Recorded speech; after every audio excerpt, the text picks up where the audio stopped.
Right, so I think we're going to kick off. So thank you so much to everyone for joining us for this webinar, an excavation of mine, Shelagh Atkinson's Artist Archive. Just before we start, I've got a little bit of housekeeping just to say that the webinar is going to be recorded so it can be watched later by those who couldn't make it this evening. Also, the webinar is going to be structured with a short introduction from me, and then I will hand over to Shelagh, and then we'll have some time for a Q&A session at the end. So if you have any questions at any point, feel free to pop those in the chat just as we go, or at the end, if you want to ask a question, you can raise your hand and then unmute yourself and ask the question that way if you prefer. Just before I introduce Shelagh, I just wanted to introduce myself. So I'm Tilly Heydon. I'm one of the co-founders of the Scottish Artists Archive Network that I founded with Saoirse Dallas, who's the custodian of the Alistair Gray Archive and the Agnes Owens Archive in Glasgow. And we founded that in September this year, 2025. No. September 2024. I mean, the last September. Anyway, so the network aims to provide support in the form of resources, webinars, networking opportunities to anyone involved in artist archives across Scotland and beyond. And we're only in the early stages of building the network. So please do get in touch if you have any ideas for events or resources or any questions or comments for us. And at the end of the session, I'll put a link in the chat to our website, which has details of how you can get in touch with us via our email and our mailing list and our Instagram as well. So Shelagh's webinar is the third in a series exploring the developments and the ongoing impact of the Art360 Scotland project that has supported artists and artist estates in Scotland between 2019 and 2023. And if you missed the previous webinars, the recordings are available online, and I will link to these in the chat as well at the end of the session. And so now it's my pleasure to introduce Shelagh Atkinson. So Shelagh is a multidisciplinary artist working across print, painting, drawing, photography, sound, and mail art.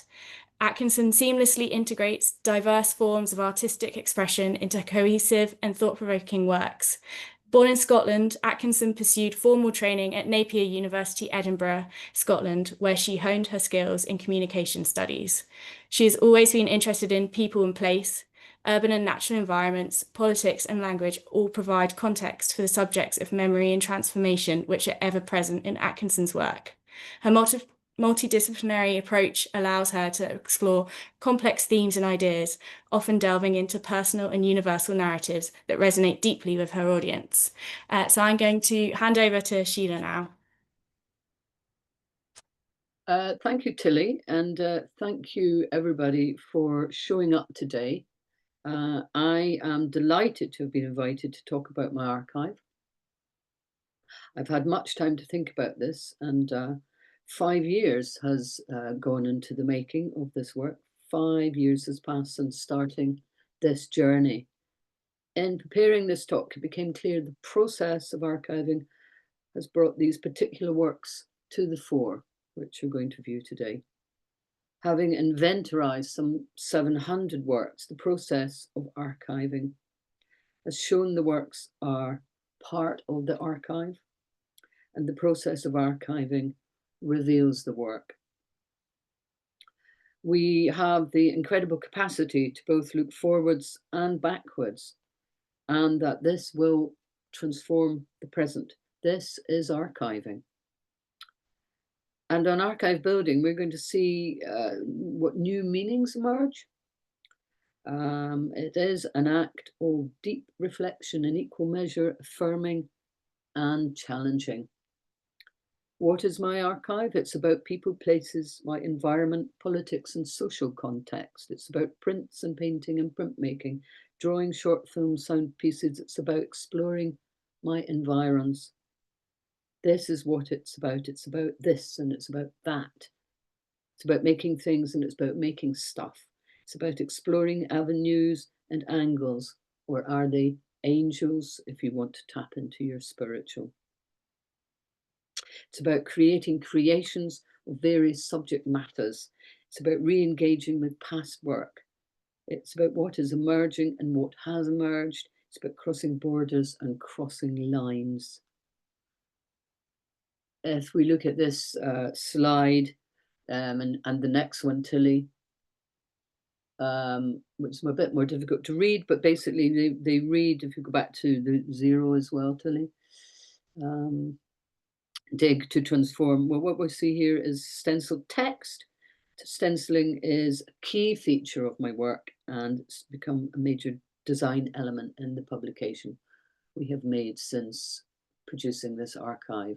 Dig to transform. Dig, what does that mean? It means to explore. It means to dig through files. You dig, you remove, you turn over material. This, you know, is what it's about when you begin to dig into your body of work. You dig to transform. It's an exploration of mind. What are we transforming if we ever think about it? What are the meaning of transforming? To diversify, to reshuffle, to revise, redevelop. This will happen to you when you begin your archive, begin to create it, and the inventory. And I tell you, there's going to be disorder in order to establish a new kind of order. And I'm going to quote this: faith in the creative process, in the dynamics of emergence, in the values and purposes that transcend past achievements. This is the precondition of further growth. In other words, you should be prepared to examine the work in detail. Next slide, Tilly. And the excavation of mine, I came ultimately to find a title for my archive, and this is what I've called an excavation. And I'm playing with the language. We have the next slide, Tilly.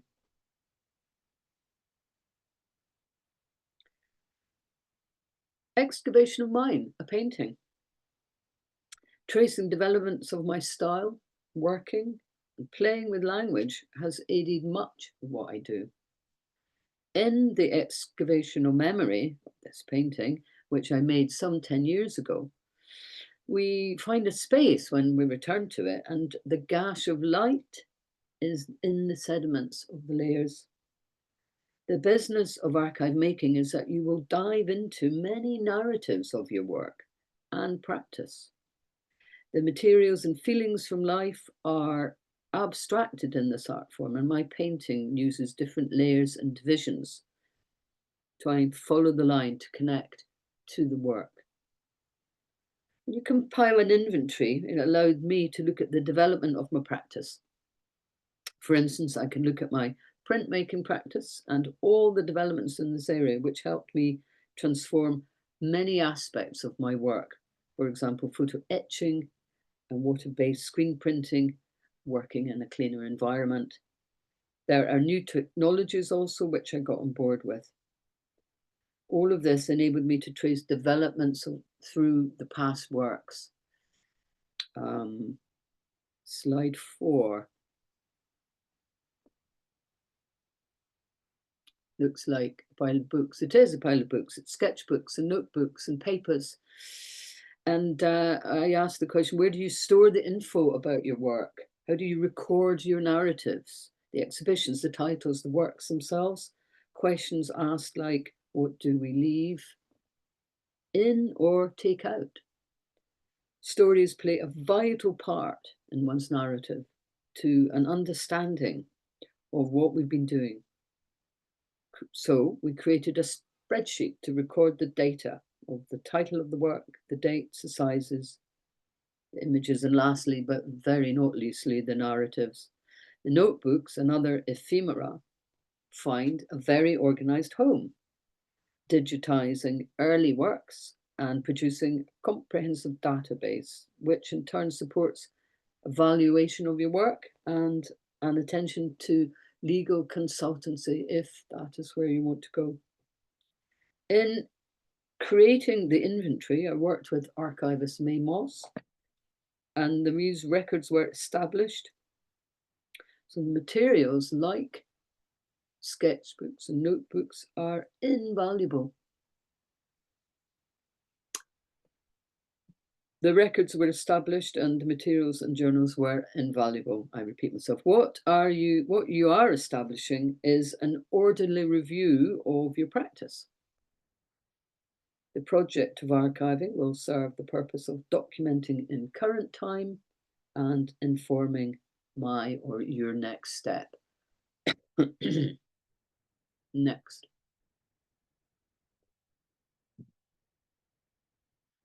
Left. It's a lenticular postcard, which means it has movement to it. If you juggle it very delicately, you will get holding. It has multiple meanings. Left holding is pretty important. It's what you are looking at when you begin this journey. What are you left holding? It's pretty existential question, really, but it's pretty important. The lenticular card was made in the lockdown of 2020. I worked with Michael Hartfeld, a printer in Berlin, and we produced 1,000 of these cards, which had been distributed across the globe. When it was created, we were thinking about Brexit, then COVID, and then live came along, and the left holding was hugely pertinent. Text has a huge place in my work. Postcard series, Some of Us Are Friends, Come the Revolution. Screen printing onto Hessian sacks, Delay the Decay, Life is Not a Sack Race. Playing with language, I grew up in a politically charged household. Sloganeering was ever present in the Daily Worker, newspaper, and later the Morning Star.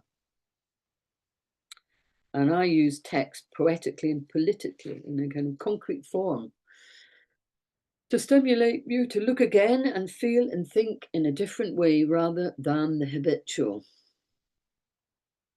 Okay, 6 and 7. 3 girls dancing, skipping. And our next slide are drawing marks, and we can move them back and forwards, Tilly. What we have here is a unique record of my mark and art making from my early years. Drawing referencing from specific time periods, reflecting on memory from my past and acknowledging the passage of time. These were from my sketchbook from age 6, and I'm utilising them into a different form today. The drawings became a unique storyline running right through my publication. The photographs have proven to be a rich seam of interest, and I have progressed simple yet complicated children's scribbles and mark making to more detailed representations as I grow. Mark making is what it's all about. And I think the, almost like the self-archiving of hanging on to sketchbooks, these drawings have been used in prints over the years, and then latterly filling my publication, which are the next slides. Shelagh Atkinson, Dig, An Excavation of Mine, Comrade, back page. Book covers, Dig, An Excavation of Mine, working with James Brooke, designer, a 56-page book. An interdisciplinary nature of the work, layering together poetry, writing, multi-visuals. The light shines upon the social context, my political nature, and the social milieu in which I grew up. I was able to commission essays by Dr. Alpha Greenan of the Women's Art Library, Goldsmiths in London, Colin Greenslade from the Royal Scottish Academy, writing and musing on archive making, and Stuart Duffin, Glasgow Print Studio, writing a short piece entitled Never Stop Looking, finding form and drawing, text, printing, and looking at the minutiae. The publication was created after my inventory was established. The book continues the archive process, and I worked highly collaboratively with James Brooke, creating this invaluable resource. The book has legacy, now distributed to 15 countries across the globe, reaching out to art archives, libraries, museums, collectors, friends. After the inventory was established, with Art360, we made a film about my practice. The final prong of this was to create the publication. The publication holds a space for the prints and the text work, the poetry and the early drawings. It is a space for reflective practice. Slide 9.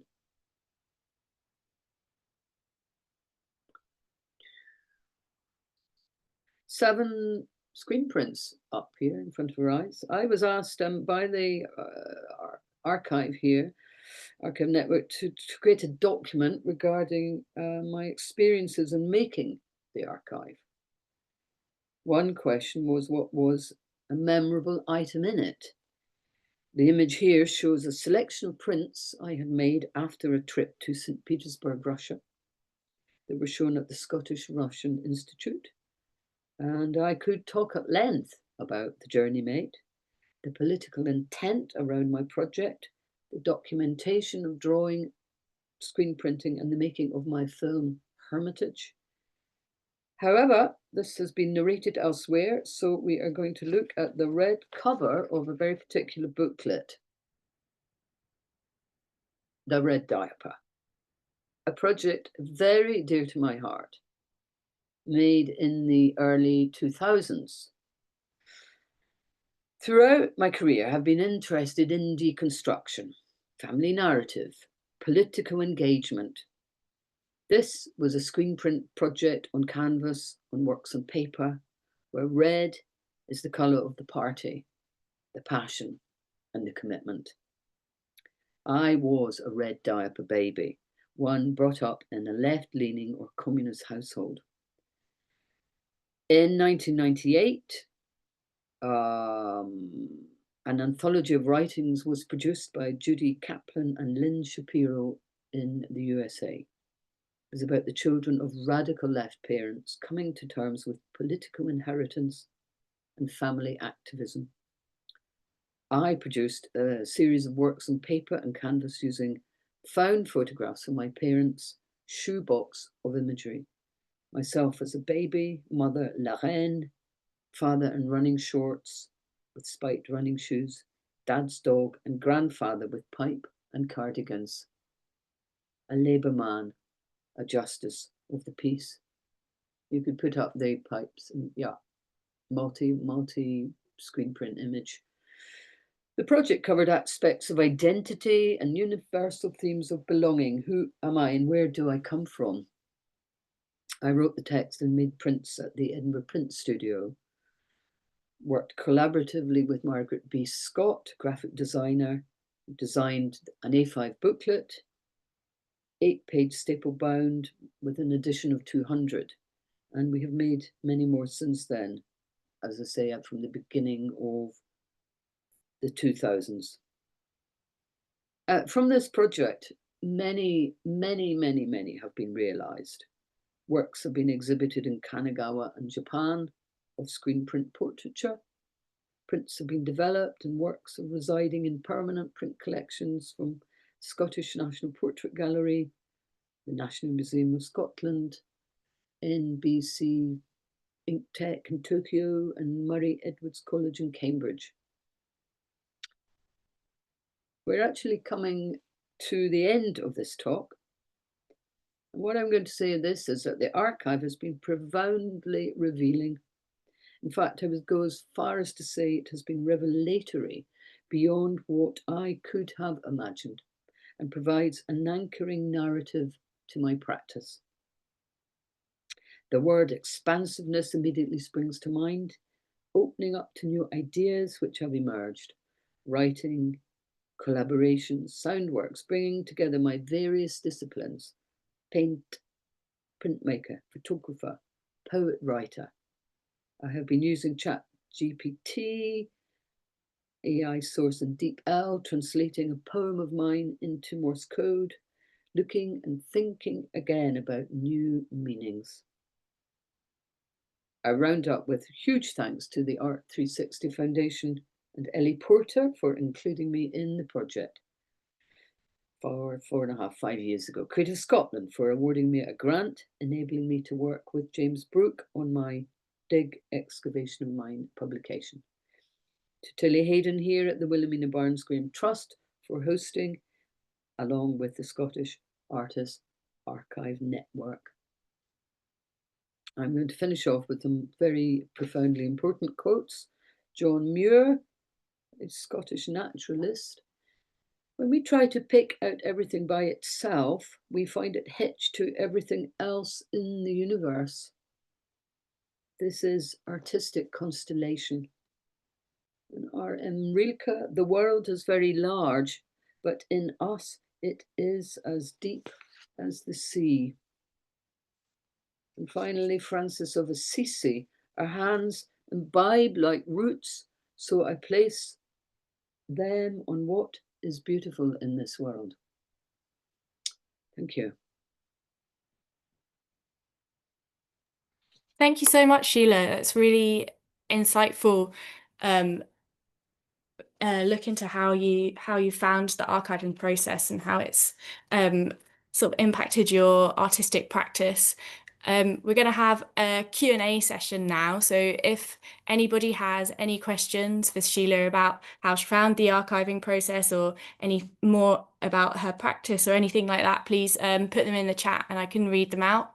But just to kick it off, I was wondering if I could ask you a bit more about how you navigated the excavation process of creating the archive and how that sort of disorder and excavation prompted you to sort of reflect on your past work and how that sort of impacted your ongoing practice.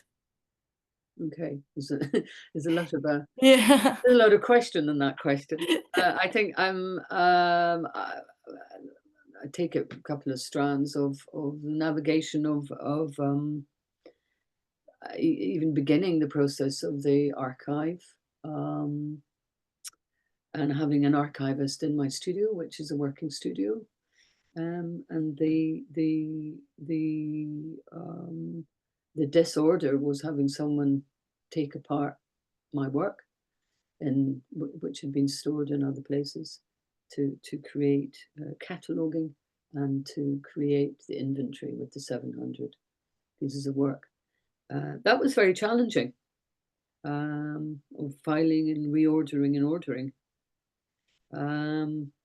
But the bottom line was we had an inventory of 700 pieces of work at the end of the time, with a certain different sense of order now in my studio. And I think that it's given me a huge chance to rethink about what I do. And I've forgotten the other bits of your question, so yeah. No, it's all right. I was just going to ask how that's how you sort of incorporated that into your practice in the last in this like the 5 years following the archiving process. And it's because I know you've made the book about the archiving process, and you were also sort of making sound recordings of Absolutely. of of the archiving process as well. So I was just wondering if you could talk a little bit about those. Well, from the sound recording is more to do with my writing poetry, which has come from creating the archive. The poem is in the book on the foundation of being, and I am not dust. And that sound piece, I worked with a cellist, and we created a soundscape with my reading but I also created a soundscape using Morse code and feeding the language. So that ties in with the expansiveness of the having spent so much time looking at what I'm doing to move into new areas. And sound seems, I've always been interested in sound and moving film. So I thought I was going to be recording some sort of sound noises to do in the archive, but actually the sound is about suddenly cellos are appearing and I'm reciting my poetry. Thank you. We've just had a question from Sophie. It says, hi Sheila, thank you for a lovely and lyrical presentation. As I am half Japanese, I'm wondering, have you taken influence from other cultures, particularly Japan?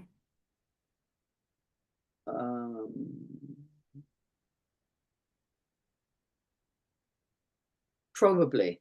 So I can say, I mean, I can't, you go, oh, that, I sometimes gobble up. I look and I read and I think things appear, whether are single lines or strands in printmaking. I can see a line sometimes and I think that's a tree from an image that I've seen from a Japanese something or a Chinese. They're usually in that way very tiny, and the reading haiku more influence the process of making paintings sometimes to start with several pieces of writing and poetry, and it becomes very visual to use that. I wonder if that's a good jumping off point to ask a bit about how you exist, like how you sort of exist with your own inventory and archive in your studio space and how you find that working.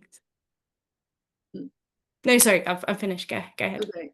Well, I mean, my studio is 26 by 14, and that's, I think, feet actually rather than meters. And it occupies, we got new planchettes and we occupied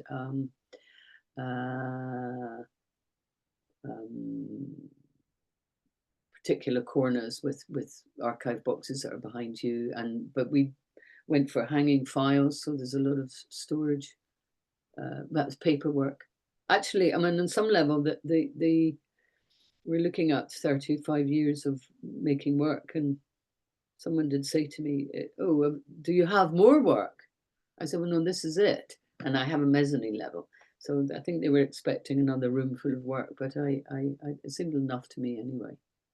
So I manage the business of having archived. It works very well because it's quite small, and I can turn a beautifully organized catalogue library now of my work, which is great. We've got another question from Kay who asks, hello, Sheila. What surprised you about what you found in the archive, and will that lead you anywhere in particular? Oh, well, the biggest surprise, which I talked about earlier, was recognizing that in inventorizing the 700 pieces was that they were absolutely developmental. And so some very early paintings were from people from the waist upwards with maybe no visible hands. And it was partly because I couldn't draw hands. And so the inventory was showing later on, when I did life drawing for a couple of years at Leith School of Art, I wanted to draw hands and human beings. So the inventory completely showed that. And it very much shone a huge light on nature, environment issues, and the politics. How much it runs right through my work, text fusing into painting all the time. And so, absolutely, it shone a huge light on my development, and I also touched on the practices that have been happening in the print studio. We couldn't do photo etching in Edinburgh because it was very toxic materials, and then Professor Keith Howard came in from Toronto and brought in Kobe particular print styles, which enabled me to start working with my photographic prints, either in a lithoform or in screen printing. So the light shown in my inventory just pulled out a lot of my development, absolute personal development. Thank you. We've got another question here from Paul who says, "Thank you, Shelagh. You spoke right at the beginning about transformation emerging from the excavation and later about new order from disorder. Can you speak more about the nature of what has been emergent for you coming out of the process?" A profound sense of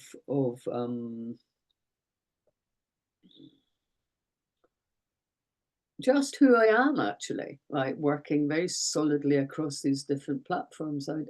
What emerged was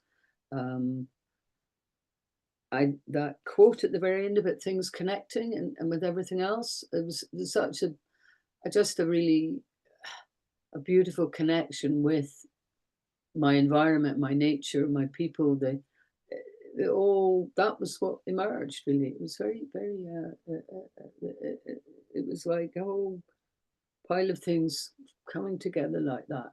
Very, just really beautiful. That actually leads on really nicely to this next question that we've had from Catherine, who asks if there are themes in your work that have revealed themselves during the archiving process that you hadn't realised you'd touched on. Yes and no. I mean, I think the sense of nature and environment were like, oh wow, look at that, right from the early beginning. So I think they became more profoundly present. Mm-hmm. And that I had been following those paths for right from the early years, really. Yeah. I think it's worth mentioning like the inventory that you talk about that you created in the archiving process with the archivist. It is a spreadsheet and it contains photographs of all of the artworks as well. And it's not archived chronologically, is it? It's archived as things were encountered in drawers and things like that. Absolutely. Yeah, it was planches, A, B, and C. Yeah. It was not chronological. But I think that's probably quite a nice way to sort of get an overview of your practice instead of looking at it from a like linear in a linear way. You're looking at it just sort of more as an open sort of expanse, and I can see how that could sort of bring up these themes that you maybe like you were talking about the hands and things like that. And I think yeah, that's probably something that I realized from looking at your spreadsheet, like what an amazing way to sort of like survey your own body of work. And within the planches, they were, well, to a certain extent, they were linear because there would be early prints in that group, and then and because I tend to work in series, like a whole body of work from having been to Russia, or a whole body of photo etchings while I'd been in Venice, or so that they were easy to find and to date, but sometimes not always relevant to give the date.